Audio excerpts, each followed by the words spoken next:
as a church leader, I'm sure everyone gets this. You have people that come up, they've come to faith in your church, and they say the phrase, I just want to go deeper. Church leaders internalize that as a criticism. You're evaluating me and saying I'm not enough. I think that's missing what they're saying.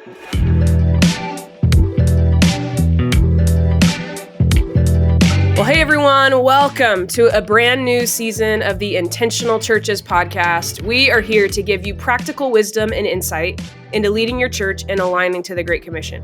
Welcome to a brand new year. For many people, the new year means new habits and routines, and the same goes for this podcast. So starting this season, we're changing up the podcast just a little bit. We're moving to an every other week release schedule, and we'll be bringing you longer conversations with great leaders from around the country. And we have one of those great leaders joining us today. I'm really excited about it. But before we jump in, I want to remind you that the Intentional Churches Conference is coming up this April.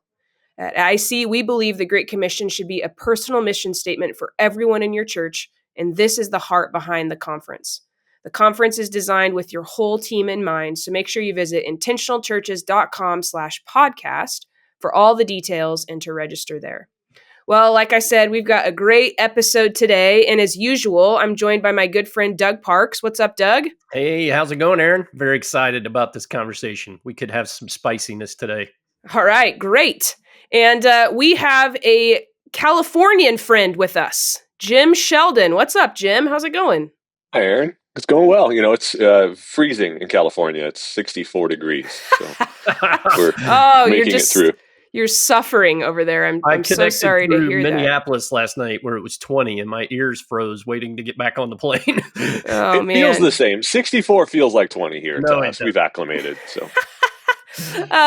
Well, Jim, why don't you just, for our listeners, just tell us a little bit about yourself, where you're at, what you do, give us a little bit of your history.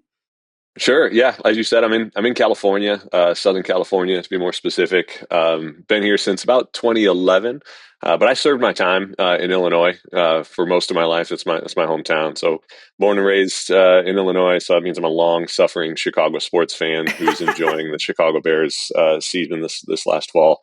I've got two kids, married 25 years, 16 and 12-year-old boys. That are into all of the things you'd expect 16 and 12-year-old boys to be. Well, they're into cars and drums. That's pretty much it. And I moved here to California back in 2011 as part of the plant team to start Mission Church here in Ventura. Wow, that's awesome. Thanks for being with us. Sounds like you got a lot going on in this season of your life, but thanks for making time to jump on the podcast. I'm curious, maybe just give us a little bit of context of the county you live in. I always butcher the name of the county you live in. It's not Ventura. No churro. There's no churro. Yep. Okay. Ventura. Yes, Ventura. So maybe give us, just give us a little bit of context for kind of the city, the county that you're a part of. Yeah, well, when my wife and I looked at moving here, we actually said yes before we ever saw the location and just looked at a map. So I was familiar with Chicago and I'm like, oh, this city's an hour outside of LA. So it's just suburban sprawl is what I anticipated just looking at the freeways. Was shocked when we came out here to see it because we're surrounded by farmland. So while I'm an hour outside of LA, Ventura County is a pretty unique county in that we are surrounded on different sides by places like Malibu, Los Angeles, and then on the other side, Santa Barbara, which are kind of bougie communities with a lot of polish. And Ventura County is not that. Ventura County is proud of its grit. We're a coastal community, so we've got great surf areas. Patagonia is headquartered here. It's very blue collar, farmer surf is the way we talk about it. The nickname for the city of Ventura is Ventucky. So if that tells you anything, and we're proud of it. So nice. Yeah. That's awesome. Ventucky. Go. Ventucky.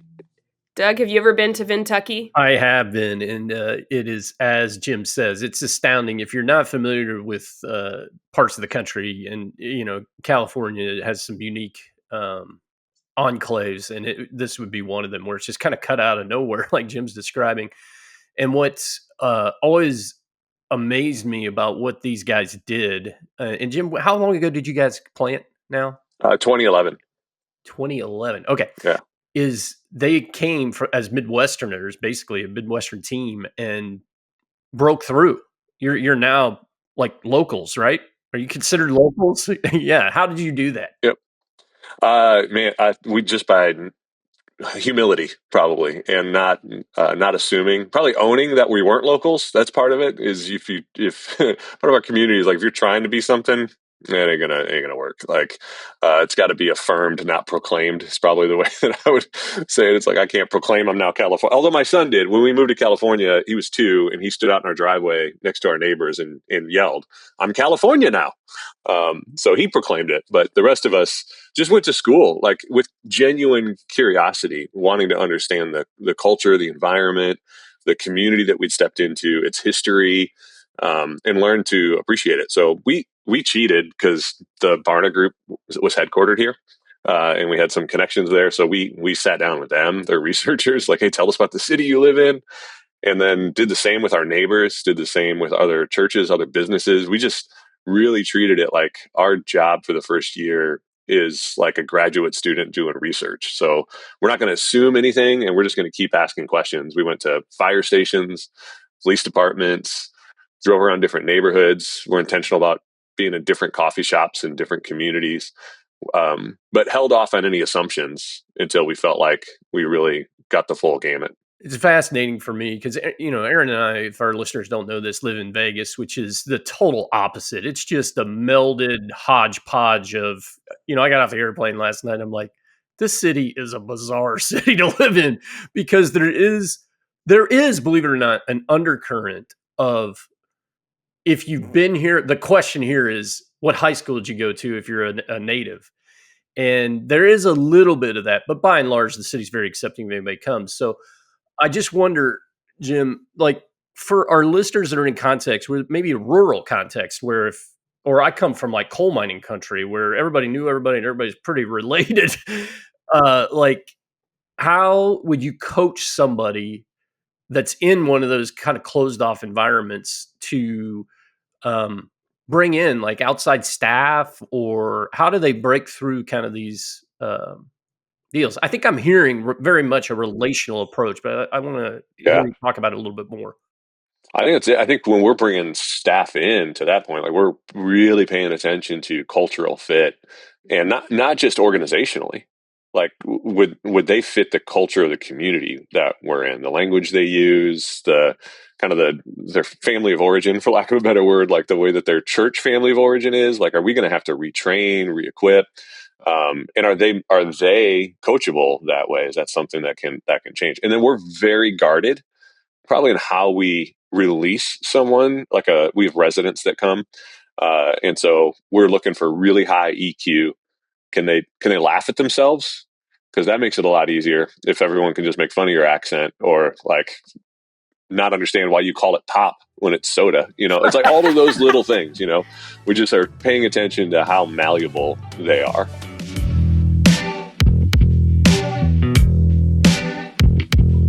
Given us a little context for the city that you're in, but maybe give us a little bit more context for your church.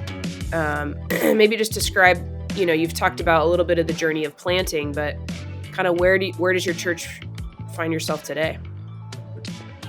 So we've probably cheated a little bit as church planners in that we had a team. There were 3 families that all did ministry together in another context.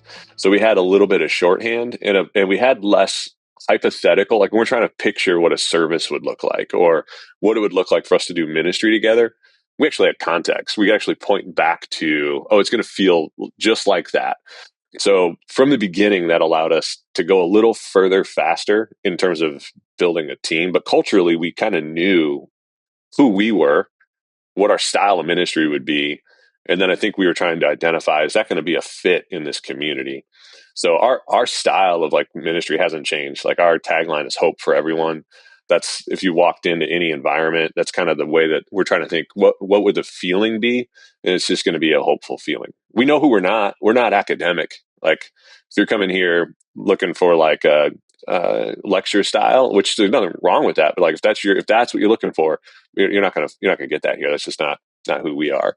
It's going to be super relatable, but we try to kind of put the cookies on the bottom shelf. Like, feeling really is like we're just doing student ministry for adults, like just kind of that level. And the secret sauce is like we'll get into, I'm sure later, is like the point isn't that we're educating people that have been following Jesus for a long time. The secret sauce is we're actually activating them and allowing them to do ministry and participate. And that is kind of the flywheel for us, that combination. Yeah, it's Jim. You know this, but some of our newer listeners may not. That intentional church is really about um, equipping or activating. I love that word. We use it a lot. Activating churches and their congregants, individual believers, to own the Great Commission personally. And I think you guys are the prime example of doing that. And before we turn the corner into talking about like how do you create a culture and environment where the expectation is a believer is active in relational evangelism as part of their discipleship, as part of their deepening. Talk for just a minute about like why, what conviction did you get to? Did the team who went out there get to that said this is the way? You use the phrase we're doing youth ministry for adults as kind of a strategic approach. What conviction did you all have personally about you know your activity around relational evangelism, and that you were going to call an entire church there? I know some of your story, even to some peril, where longtime believers wanted to form a coup and throw you out, right? Yeah, I think the personal conviction comes from experience. Like ultimately, what transforms us as believers isn't as much what we know, our head knowledge. It's what we experience that affirms what we know. And so that was my journey. Like I said, I was a banker before I went into ministry, so I went to a church, grew up in a community of faith. Like faith was a big part of my story. But when I walked into a church in my 20s, even though I'd grown up in a church, I had never seen a church like that. And what I mean was like they were doing more than telling. Like you could feel it, you could sense that like, oh, there's just a different thing happening here, and it's because of the way that people are participating and they're just active in their faith, not just learning. And it's not an either or proposition by any stretch, but it was a missing component for me, the invitation to like, hey, you can actually jump in and be a part of what's happening. And when I did that, it completely reoriented my entire framework of what it looked like to follow Jesus. I mean, like I cut my hours at work so that I could go volunteer at the church, so that I could lead small groups. I would spend 30 minutes every night praying, not for me, but for the prayer list of people in my small group. Right. And so when you start doing those things, you're kind of ruined then for ordinary church. So the conviction came from, I want people to experience what I experienced. And if a lot of times churches have this like, oh shucks, we're sorry. We need to inconvenience you by asking you if you'd lead a group, if you'd serve on a team, and you can smell that. Like, and I just remember that was the best hours of my week. And why are people afraid to invite others into that? And so there just has to be a conviction that what we're inviting people into doesn't help us. It's not that we need you, man, or we won't be. It genuinely is, man. If you don't, you're just going to miss out. And so a lot of our strategy is rooted in that.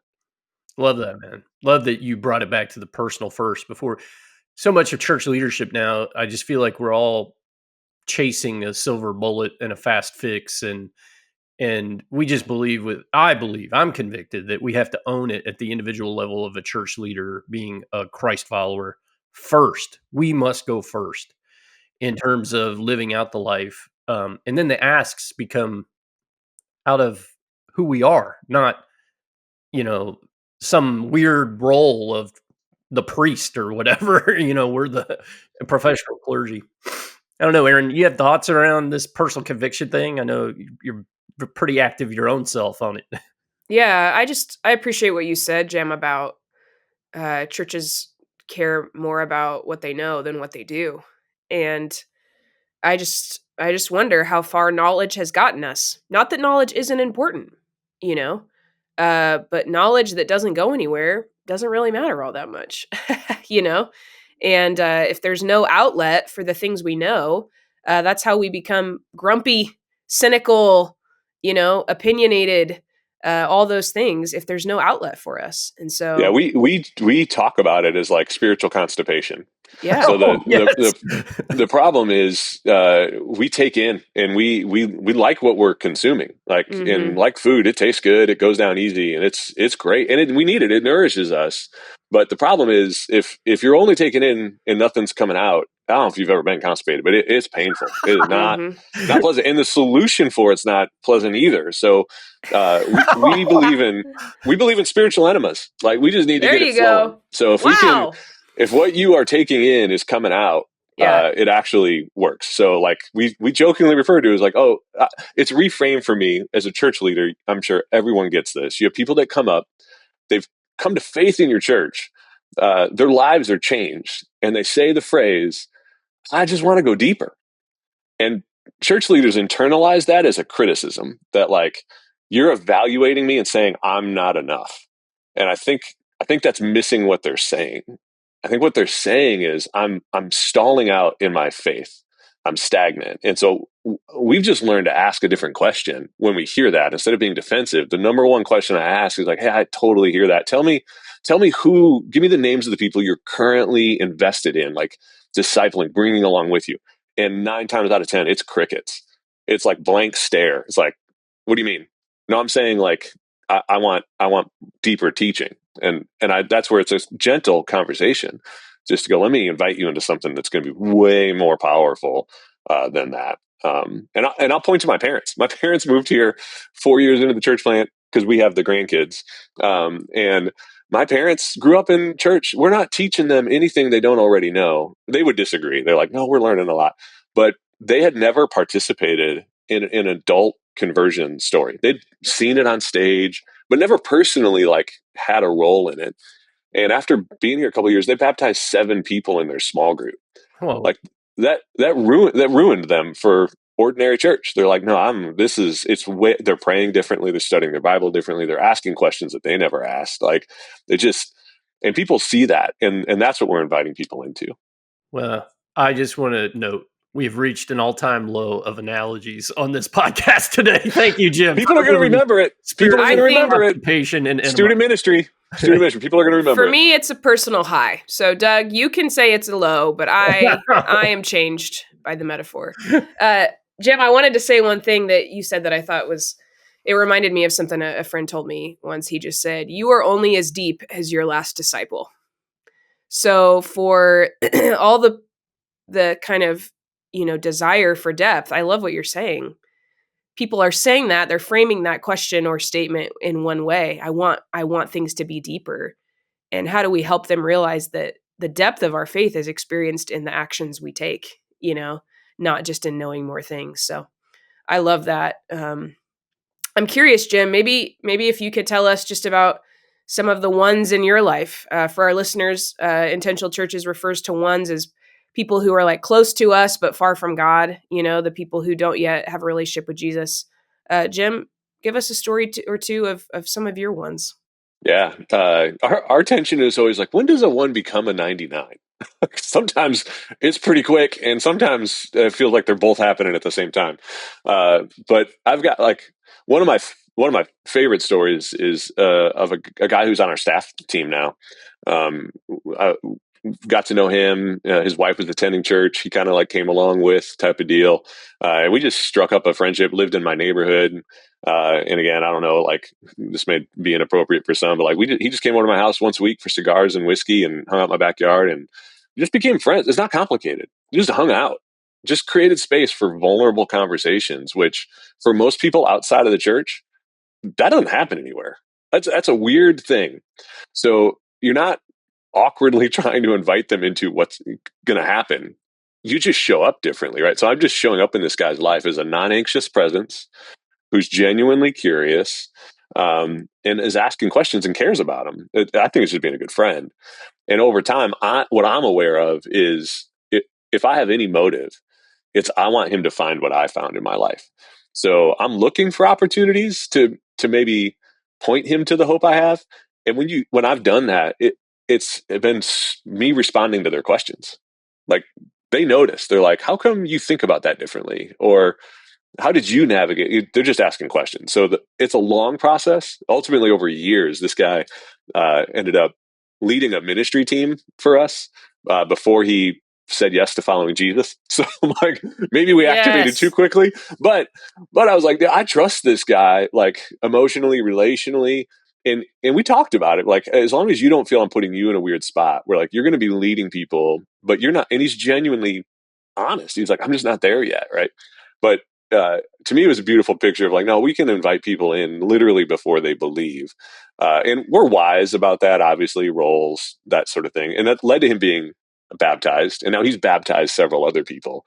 And so that's one of my favorite stories. And then I've got a bunch of neighbors currently that I'm just showing up with. I want to hear about a couple of those if you're willing to share. But first, I just want to highlight something I heard in there, and that is, as a church leader, I think we get clouded around, I oftentimes I felt myself forced. I don't know if you guys can identify with this, forced into making decisions about who or what type of people could do what kind of ministry jobs, as if a label could decipher what was appropriate versus inappropriate. Is this making sense what I'm saying? Mm-hmm. And especially in the world we live in now with inclusivity around so many social issues that you just, and Jim, what I heard, and I think we just really need to highlight this, is when it's baked in relationship, people become people, not labels. Mm-hmm. And then you figure out how to navigate that appropriately within the context of that relationship instead of Yeah. this kind of institutionally minded thing that I always beat this drum of. The organization needs to have a white paper and a policy on every stance socially that we went down for. Anyway, I'll shut up. But is this? Well, it's just funny. It's funny. My mentor back in 2005, like I was taking his role. He was going into the missions field. He was wired really administratively. I'm not. I'm strategic, but not administrative.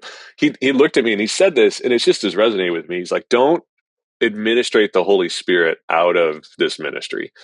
And what he meant by that was like, don't be overcritical about who you invite in. It's like we would exclude every single person that Jesus chose as a disciple. They wouldn't cut it. They wouldn't be qualified to lead a small group in a lot of our churches, which is crazy. And it's usually rooted in fear. What if I pick the wrong person and they make a mess that I have to clean up, or their theology's wrong and they lead someone astray? And I just remind myself of like, Jesus picked Judas.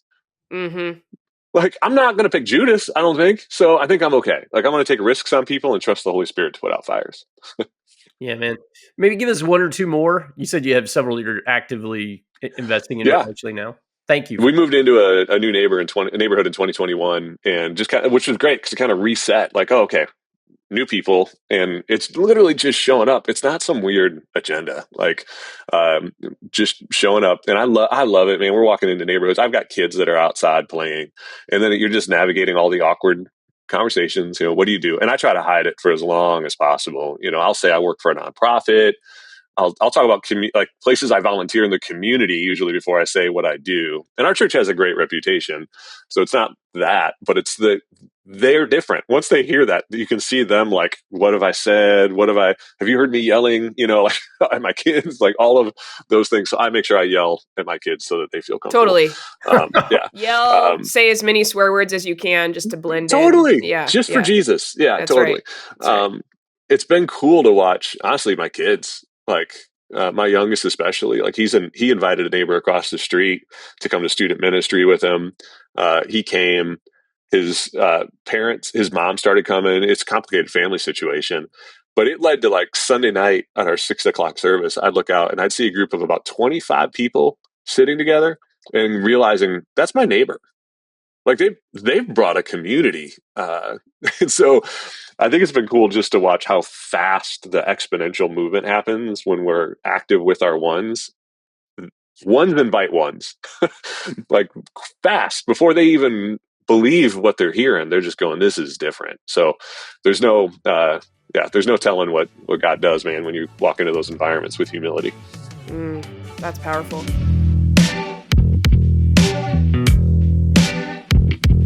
I like one of the things you said that I just want to highlight is you're not walking in with an agenda.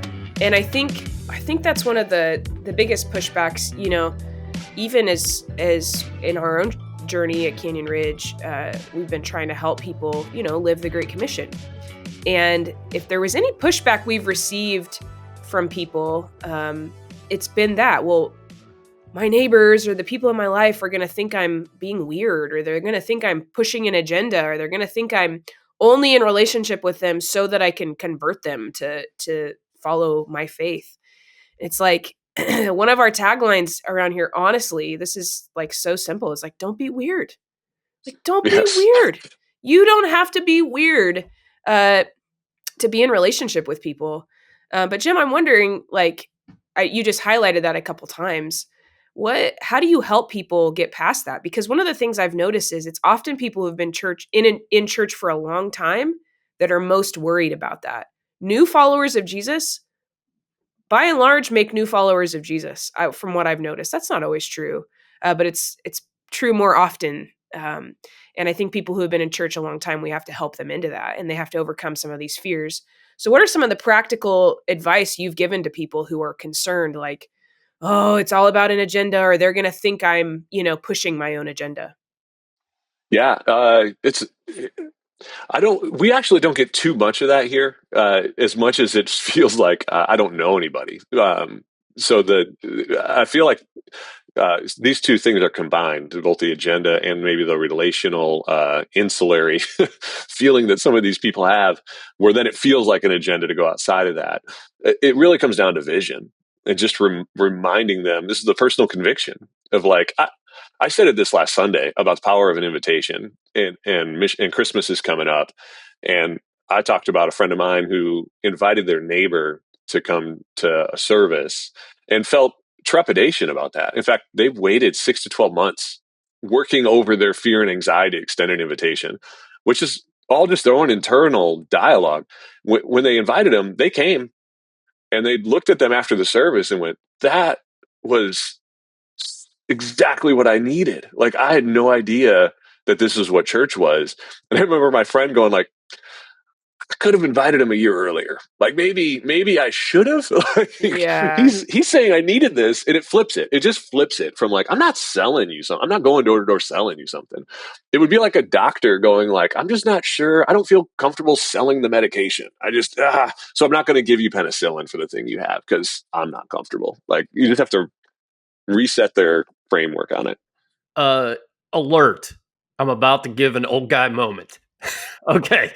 So I do think the trend and what's changing in culture is really pertinent to this conversation. And that is there's a generation before us of church leaders who, with doing everything to the best of their abilities, and strategies were developed, like, if you're familiar with, if you guys ever even heard of Evangelism Explosion, like that is an actual program that got a lot of legs. No, it sounds Um, exciting, but I've never heard of it. well, but now on the back end, this was the mentality though. Evangelism Explosion got a lot of legs. A lot of believers are trained in it, and at its root, I can't remember the exact two questions, but there are two questions you ask. One is, if you died tonight, do you know what would happen to you? Mm.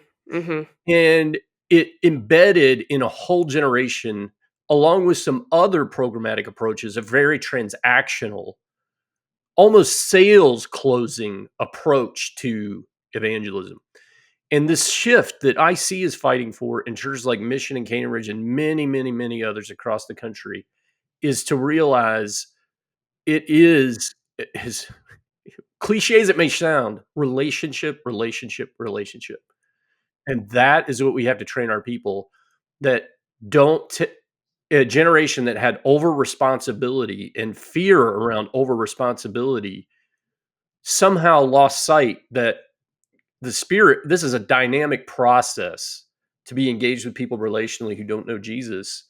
And I know the so many young leaders that we interact with have this down, but I believe that even if you're an older believer in, like Jim's talking about, his parents, and if you just come back to the gospel and look at how Jesus did ministry, it is always within the context of relationship as we're doing, not almost ever in a classroom setting. you know? Well, and it goes back to like what you said is like I think that there is a thought that we are responsible and for the wrong thing. So the responsibility piece I feel like is key. So we try to frame up that you are not responsible for another person. God's never going to hold me accountable for what my neighbor does. So that's freeing. I don't have to control them. And I am like, it's pretty clear in scripture, love God, love people. But I think a lot of times we change those words to be like defend God, control people, or defend God, change people. And that's just, it's freeing to go like, that's about my pay grade. So I just love God, love people, and I don't have to be responsible for you.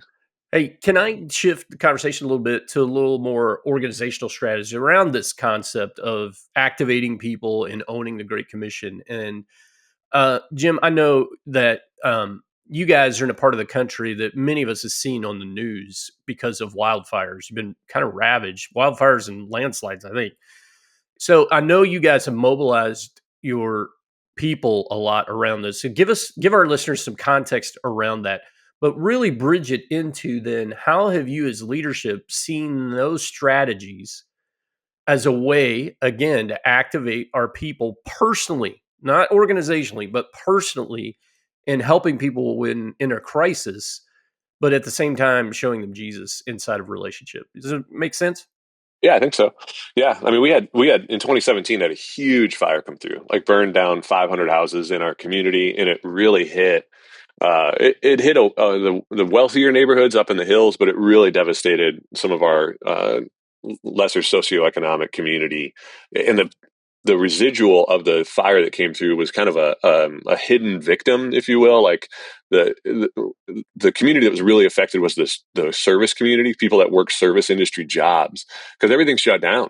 And a lot of people that did landscaping or house cleaning, 500 homes burned down, and they were some of the wealthier homes. So, like, they lost their jobs, and they were paid cash, and they didn't have power was out for a week, so they lost all their food in their house. It was right around Christmas, and so you lost your income. They don't know how they're going to pay rent. Christmas was ruined, but we didn't really know any of that until we were 2 weeks in.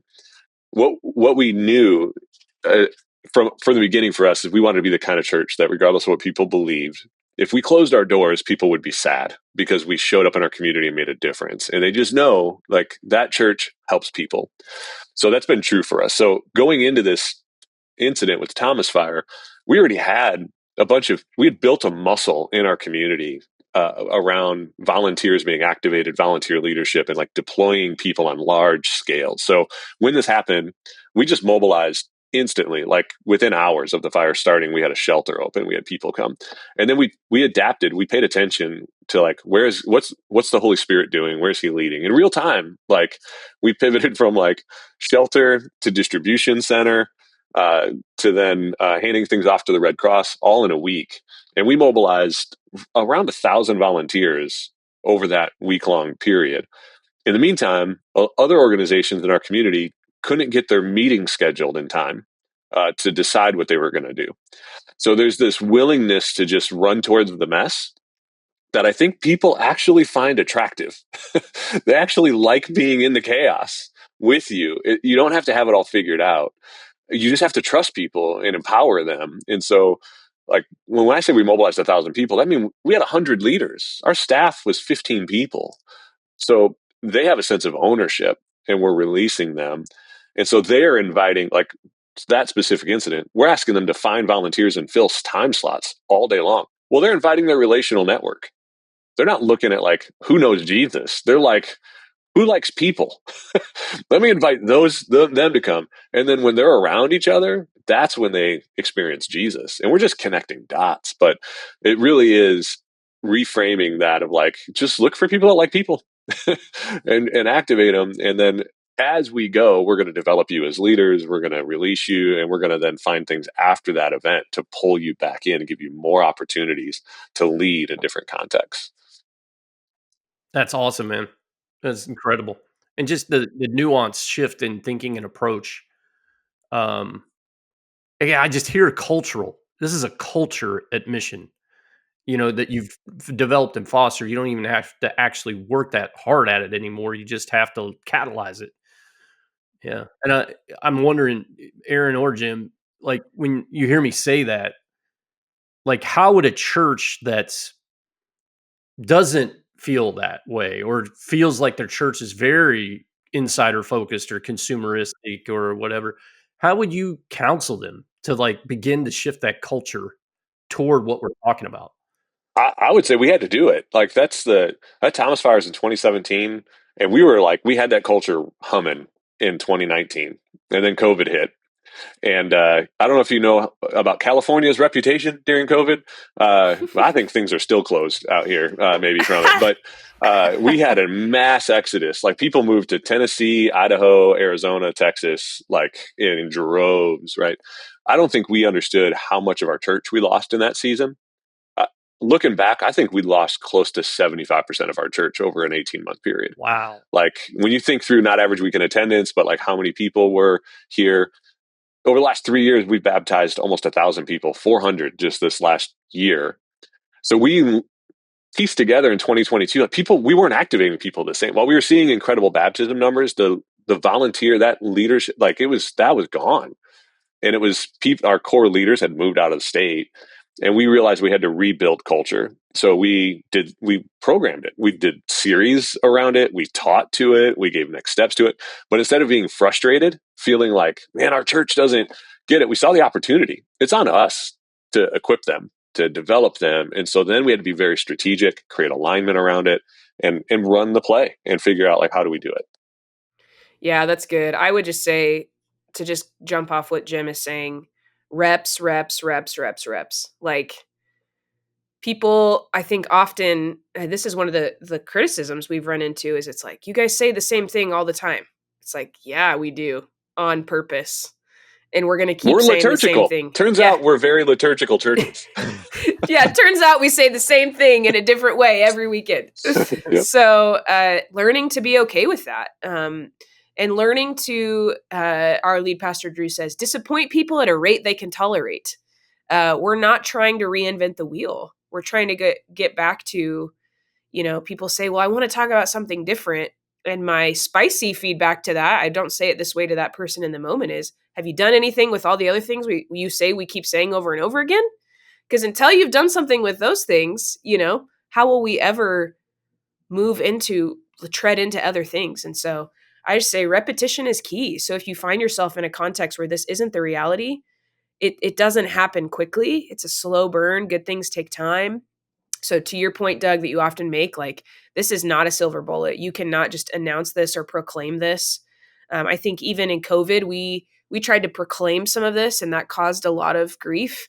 And you have to cultivate conviction. You cannot proclaim conviction. And so, and cultivating conviction takes time. You can proclaim compliance, but with something like this, compliance is not what you want. You want conviction.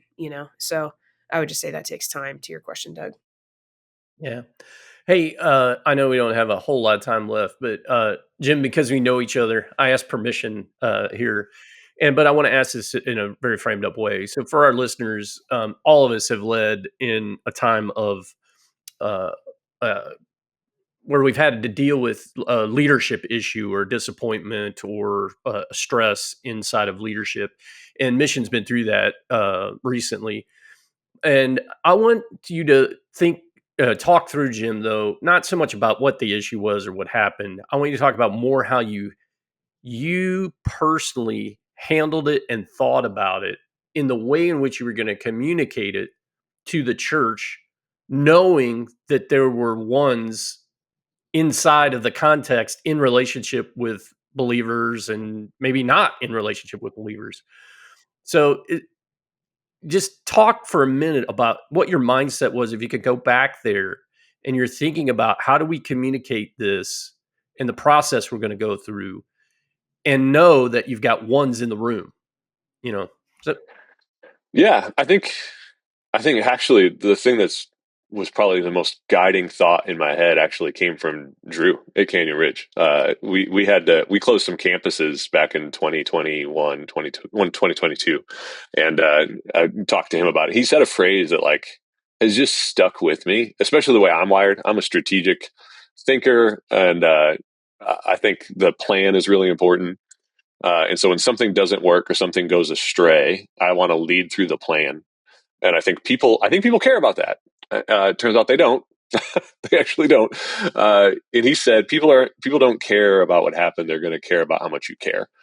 So when we navigated any type of crisis, even the most recent one we went through, I just had to stay anchored to the reality of like, no, I want to honor Jesus through this, and my friend, and I want to make sure that the way that I'm doing this isn't rooted in fear.